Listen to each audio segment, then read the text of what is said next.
자, 철학 강의 시작하겠습니다. 두 번째 영상 강의고요. 오늘은 철학이란 무엇인가에 대해서 잠시 살펴보도록 하겠습니다. 철학의 의미, 철학이란 필로소피아, 그리스어에서 사랑하는, 좋아하는 이라는 필로와 지혜라는 뜻의 소피아가 합쳐져서 만들어진 단어로서 여기만 밑줄 쫙 외우시면 돼요. 철학이란 지혜를 사랑하는 것이다. 지식을 사랑하는 것이 아니라 지혜를 사랑하는 것이다. 모든 것이 인간의 사유에 의해서 이해 가능하게 되었다는 것을 의미한다. 철학의 시작은.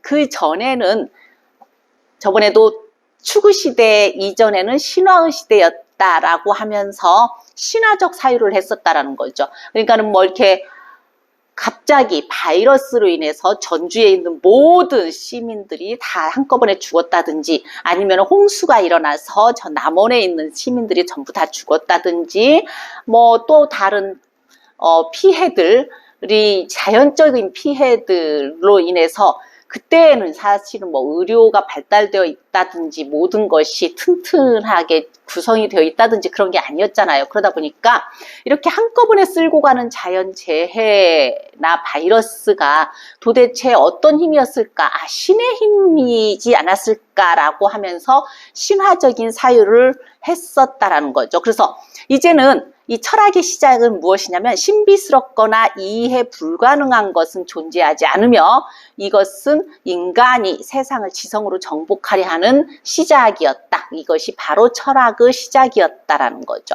즉 신화적 사유에서 논리적 사유로의 이동이었다. 이것이 최초의 철학자의 탄생을 알리는 사건이었다. 그런데 소크라테스 이전에 이제 여러분들도 다 배워봤지만 탈레스나 뭐 다른 여러 철학자들이 모든 것은 물로 되어 있다. 모든 것은 뭐 공기로 되어 있다. 뭐 이런 말들을 했었잖아요. 근데 그것마저도 사실은 자연을 통해서 세상을 이해하려고 했다라고 하면 이제 소크라테스부터는 누구로부터 세상을 이해하냐? 인간으로부터 세상을 이해하려고 노력했다라는 거죠. 그래서 옛날에는 뭐 최초의 철학자는 뭐 탈레스부터라고 하는데 탈레스가 철학의 아버지라고 하는데 이제 요즘 같은 경우는 소크라테스가 그냥 철학의 아버지라고 해요. 인간에 대해서 구체적으로 고민하기 시작했던 사람이기 때문에 인류 최초로 인간 이성의 힘을 발견해낸 고대 그리스 문명에서 고대 그리스 문명 최고의 발명이 바로 철학이었다. 이 정신은 패스트와 전쟁으로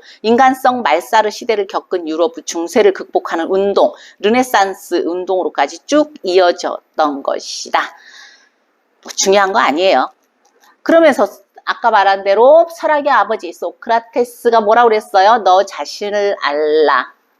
아테네 신전의 델포이 그 신전의 기둥에 써있던 말이 너 자신을 알라라고 했던 말인데 소크라테스가 처음으로 한 말은 아니에요.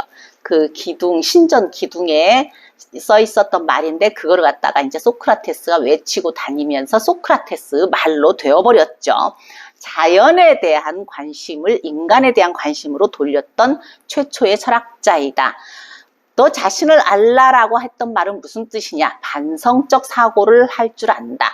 그러니까 말 그대로 우리가 쓰는 욕 중에 그런 욕이 있잖아요. 개만 또 못한 놈. 개는 동물이에요. 분명히 지금이야 이제 뭐 반려견 뭐 그래서 함께 사는 가족이지만 구성을 한다면 신 밑에 인간이고 인간 밑에 동물이고 동물 그러면은 개는 동물인데 개만 또 못한다고 한다면 정말 인간 쓰레기란 소리잖아요. 가장 정말 치욕적인 욕이에요.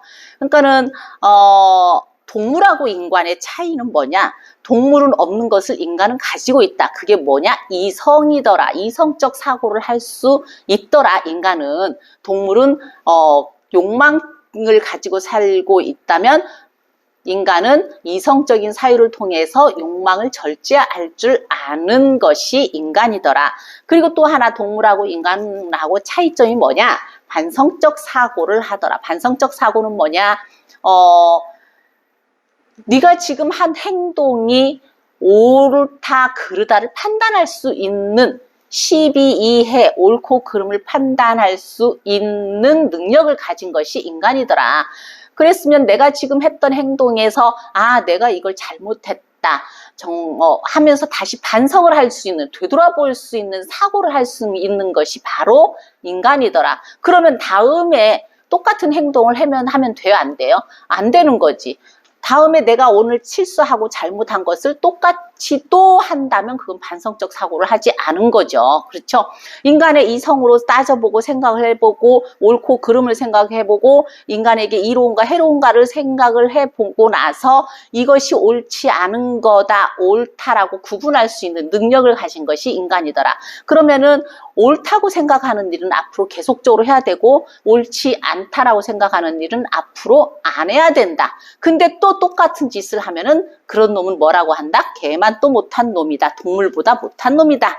인간은 동물하고 다른 점이 뭐다? 이성을 가지고 있기 때문에 생각하는 능력을 가지고 있기 때문에 반성적 사고를 할 수 있다라는 것이 소크라테스의 너 자신을 알라라는 외침이죠. 그러니까 우리가 이렇게 일반적으로 살아가는 삶이 있어요. 우리가 그냥 생각 없이 살아가는 거죠. 그건 그냥 일상적인 삶이에요. 근데 생각을 하면서 우리는 인간이기 때문에 생각을 하면서 살아가는 삶.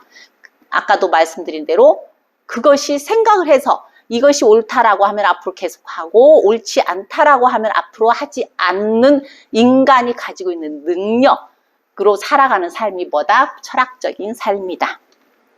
이 철학이라는 것은 그럼 무엇으로 구성이 되어 있냐? 먼저 많이 알아야 돼요. 꼭 책을 보고 안다라는 것보다 진짜 길에 걸어가는 거지도 나의 선생으로 볼 수 있는 능력이 있어요. 그죠? 아, 왜 저렇게 살 수밖에 없었는가? 그럼 그렇게 살지 않아야지라고 하는 그러한 지식들을, 그러한 여러 가지 지식을 통해서 그거에 대한 경험을 통해서 그렇게 하면 된다. 그렇게 하면 안 된다라는 이러한 깨달음을 얻는 것. 이것이 바로 철학을 구성하는 지식, 경험, 인식이에요. 많이 안다고 해서 그 사람이 현명하냐? 깨달음이 없으면 현명하지 않은 거예요. 아무리 많은 지식을 가지고 있어도 그거를 경험하지 못한다. 경험이라는 것은 실제적으로 내가 사람을 이렇게 죽이면 어떤 느낌일까 하면서 사람을 죽여본다. 그런 경험이 아니에요. 이러한 눈으로 보면서 사람이 저기 칼로 찌르면 저러한 느낌이 있겠구나라는 여러 가지 눈으로나 귀로나 듣고 보고 하는 느낌들, 이런 것도 모두 경험이거든요. 거길 통해서 깨달음을 얻는 것, 이것이 바로 지혜더라. 철학이더라가 아니라 지혜더라. 그 지혜를 사랑하는 것이 뭐다? 철학이더라. 우리는 정말 많은 사실을 가지고 있어요. 이 사실을 데이터화하죠. 이 데이터화한 것을 우리는 정보로 얻어요. 이 정보를 얻어서 우리는 지식을 가져요. 지식을 갖는데 아까 여기에다가 많은 경험과 깨달음을 통해서 저렇게 하면 안 되겠구나, 저렇게 하면 옳구나라고 하는 지혜를 가지고 있는 거. 이렇게 가치적인 삶으로 가는 것이 바로 철학함이다라는 거죠.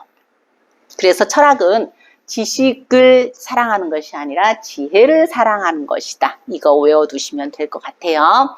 철학적 신념이란 말이 있어요. 철학적 물음에 대한 스스로 답을 내려서 내가 가지고 있는 것이다. 이것도 외워두셔야 되고, 철학적 신념이란, 여러분들 이렇게 친구들하고 이제 호프집 가서 이렇게 술 한 잔씩 하면서나 커피를 마시면서 내 철학적 신념은 말이야 라고 하는데, 거기에 대한 어떠한 조건들이 따라야 되는 거죠. 그 조건에 맞추지 않으면 철학적 신념이라고 할 수 없다.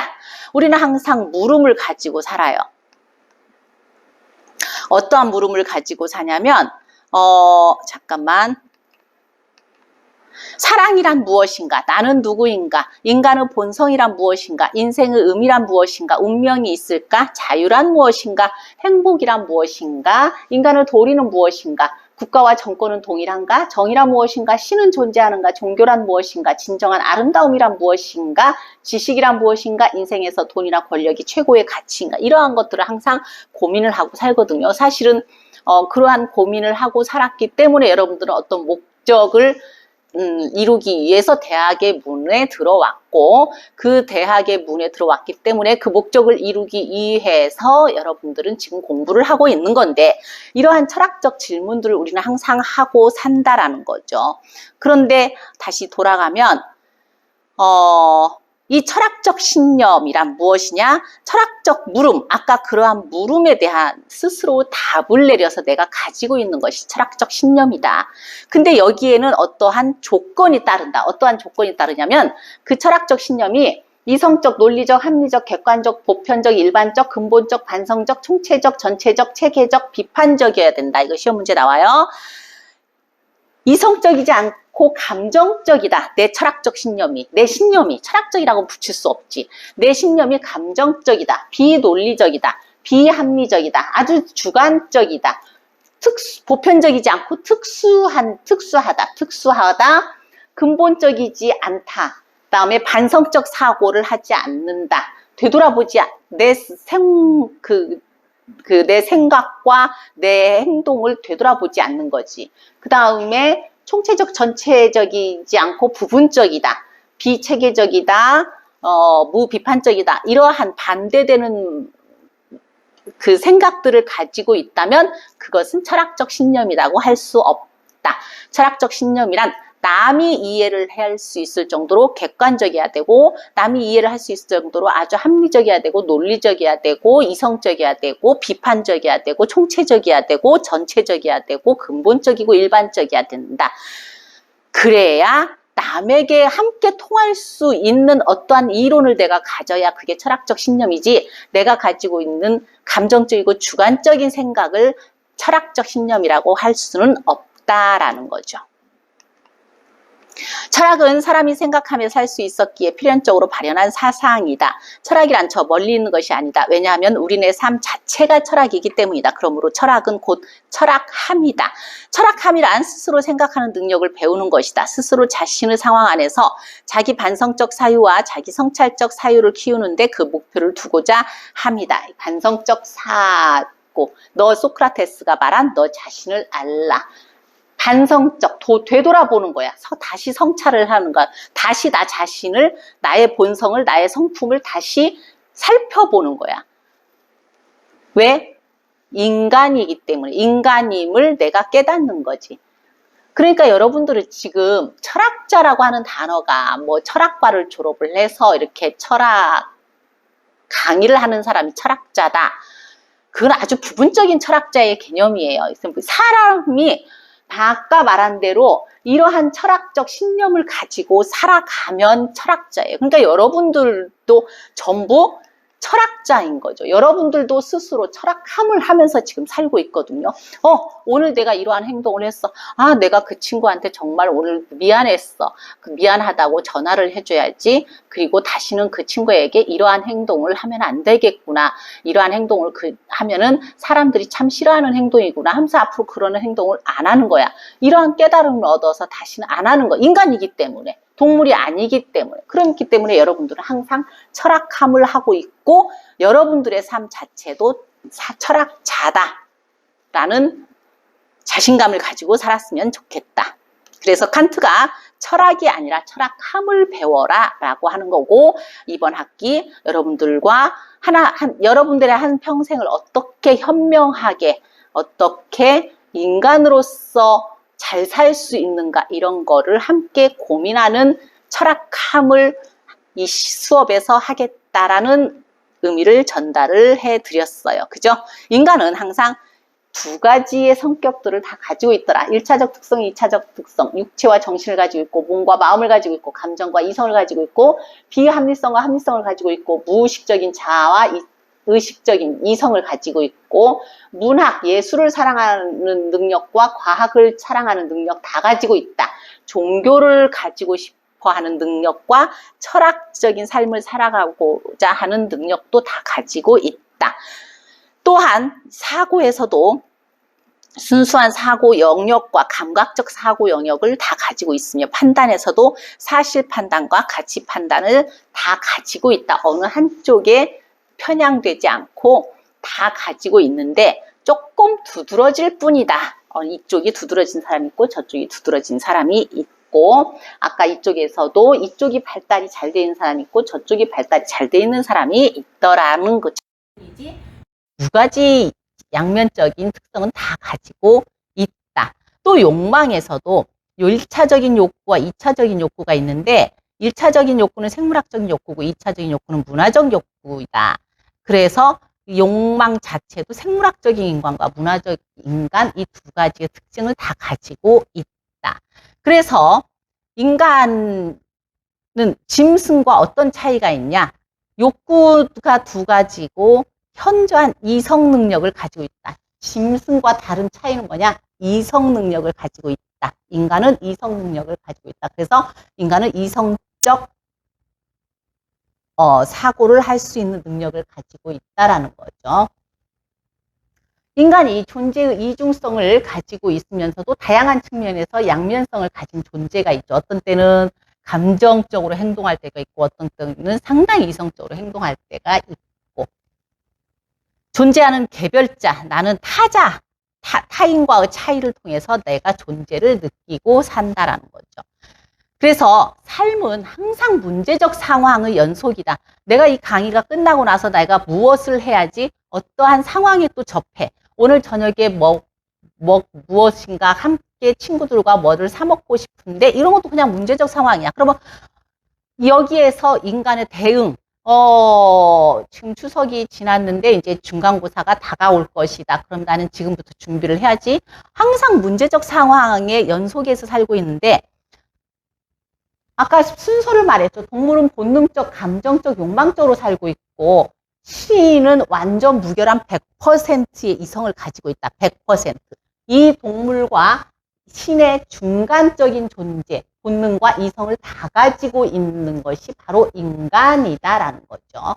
그래서 이 지혜를 사랑하는 것, 인간이기 때문에 지혜를 추구하고 지혜를 사랑하는 것이 바로 철학이고 우리가 반성적 사고, 객관적 사고, 비판적, 합리적, 논리적, 총체적, 전체적 사고를 통해서 이성적 사고를 통해서 철학함을 하면서 살아야 되는 게 우리 인간이더라. 그게 바로 누구더라? 철학자이더라. 인간은 아까 동물과 신의 중간적인 존재고 문제 상황에 대응하기 위해서 이성적 노력, 이성적 사고를 하고 살고 이 노력을 통해서 만들어진 이성적 사고의 결과물이 바로 지혜이고 이 지혜를 사랑하는 것이 철학이고 철학함이다. 지혜는 인간 삶 보존을 위한 근원적이고 본질적인 방편이다라는 거죠.